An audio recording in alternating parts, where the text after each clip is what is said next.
Les jeux vidéo rendent-ils violents? Certains experts sur les plateaux télé n'hésitent pas, dès qu'il y a un fait divers, une violence commise par un jeune adulte ou par un adolescent, à accuser des jeux vidéo comme, on va dire, Call of Duty, comme tous les jeux qui font référence à des actes violents. Or, le sujet est peut-être pas si simple que ça, et on va en parler avec une spécialiste, une avocate. Perrine Pelletier, bonjour. Bonjour. Alors, je voulais citer des noms de jeux, et c'est GTA 6 qui avait été pointé du doigt, parce que c'est le prochain gros jeu qui sort en 2026. On y incarne un criminel, quelqu'un qui est dans l'illégalité. Mais au-delà de ce jeu-là, j'ai envie de vous demander, quand quelqu'un dit que le jeu vidéo peut rendre violent, que ce soit un enfant ou même un adulte, dans quelle mesure c'est pertinent ou dans quelle mesure ça ne le serait pas tant que ça de porter de telles accusations?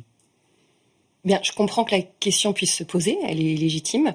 Après, il faut se rappeler que comme tout contenu numérique, ces diffuseurs, distributeurs de contenu ont des obligations pour limiter des contenus qui ne seraient pas adaptés à une cible donnée.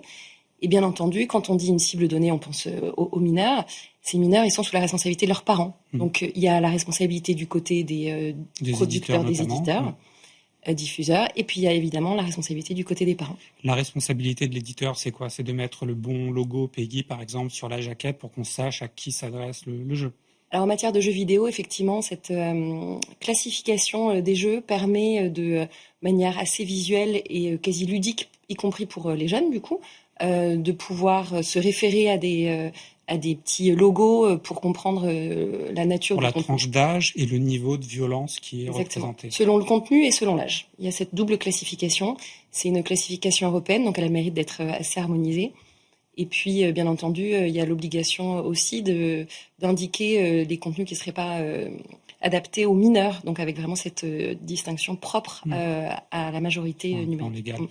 Au niveau des discussions actuelles à l'Assemblée nationale, c'est plutôt orienté, on va dire, sur les réseaux sociaux, le temps d'écran aussi dans lesquels on peut laisser les enfants utiliser un écran, une tablette, un jeu ou accéder à un téléphone.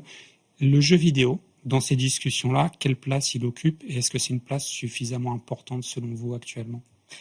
Alors merci pour cette question. Effectivement, les débats au Parlement et, je tiens à le souligner aussi, à l'échelle européenne, prend beaucoup de place autour de la majorité numérique. Et on parle en premier lieu des réseaux sociaux, étant précisé que parfois les réseaux sociaux sont couplés en fait à une pratique de jeux vidéo. Le jeu vidéo en tant que tel rentre dans l'univers numérique et à ce titre, les questions doivent se poser de cette...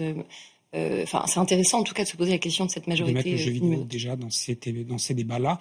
D'ailleurs, on le rappelle, PEGI, c'est une classification à l'échelle européenne. Tout à fait. Ça veut dire qu'au niveau européen, il y a vraiment des choses déjà qui existent. En fait, il y a un gros enjeu d'organisation, on va dire, de l'accès au contenu numérique à l'échelle européenne. Et il y a une accélération en France parce que la France s'est engagée à traiter ce sujet en termes de santé publique, en termes de responsabilité sociale. Donc c'est très intéressant, cette volonté politique de faire de ce sujet de la majorité numérique un sujet à fort enjeu. Et ça doit s'articuler évidemment avec ce qui se fait à l'échelle européenne.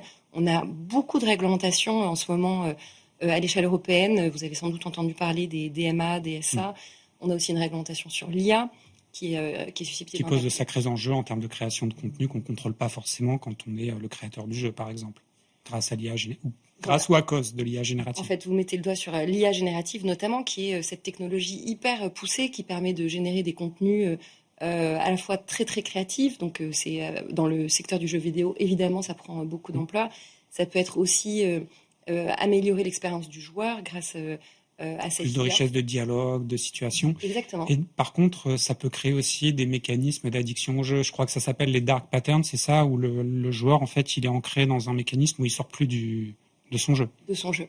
En effet, dark pattern, c'est ce qu'on appelle une présentation de la plateforme de manière manipulée, enfin qui ferait perdre à l'utilisateur son discernement pour prendre des décisions.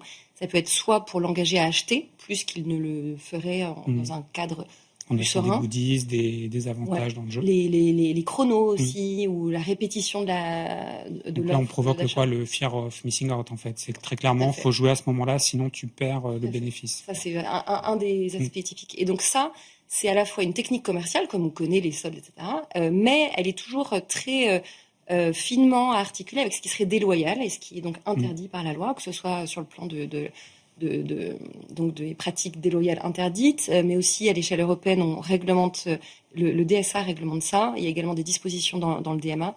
Et il y a des dispositions, je pense qu'on peut évoquer aussi rapidement le AI Act, donc le règlement en matière d'intelligence artificielle qui vise spécifiquement des contenus à destination des mineurs qui pourraient donc être considérés. Mais justement, là, on parle beaucoup de réglementation, de textes. Souvent, avec l'IA, les textes vont pas aussi vite que le développement de la technologie. Mais il y a un point qu'on n'aborde peut-être pas assez dans les débats, c'est le rôle des parents. C'est-à-dire que pour prévenir les mauvaises pratiques, quel doit être le rôle des parents en amont pour contrôler la manière de jouer aux jeux vidéo de leurs enfants? Alors c'est une excellente question. Effectivement, comme on disait en intro, il y a cette double responsabilité. Le producteur de contenu, bien entendu, la personne responsable du mineur, c'est quand même le parent. Donc il est largement recommandé d'inviter le parent à accompagner son enfant, que ce soit évidemment dans les jeux vidéo, mais d'une manière générale, l'accès aux réseaux sociaux, contenu audiovisuel, etc. En matière de jeux vidéo, en plus, on le recommande d'autant plus qu'il y a ce côté ludique et partage d'expérience. Et ça permet en fait aux parents de se rendre compte aussi de comment l'enfant réagit à certains contenus. Par exemple. Exactement. Donc il y a pas mal de bonnes pratiques qui sont déjà connues. Et là, je vous renvoie à des recommandations, que ce soit de la CNIL ou il y a pas mal de supports qui font des recommandations de limiter le temps d'écran au moment où l'enfant... Contrôler les contenus auxquels on donne accès, jouer avec eux aussi, ça peut être une solution. Vraiment, jouer avec eux, ça c'est courant parmi les... Enfin, c'est une pratique recommandée et c'est... C'est moins facile si le parent n'est pas un amateur de jeux vidéo, mais c'est un effort à faire et qui en vaut la peine. Certainement, un effort, somme toute, intéressant et oui, sympa. Il y a pire comme effort.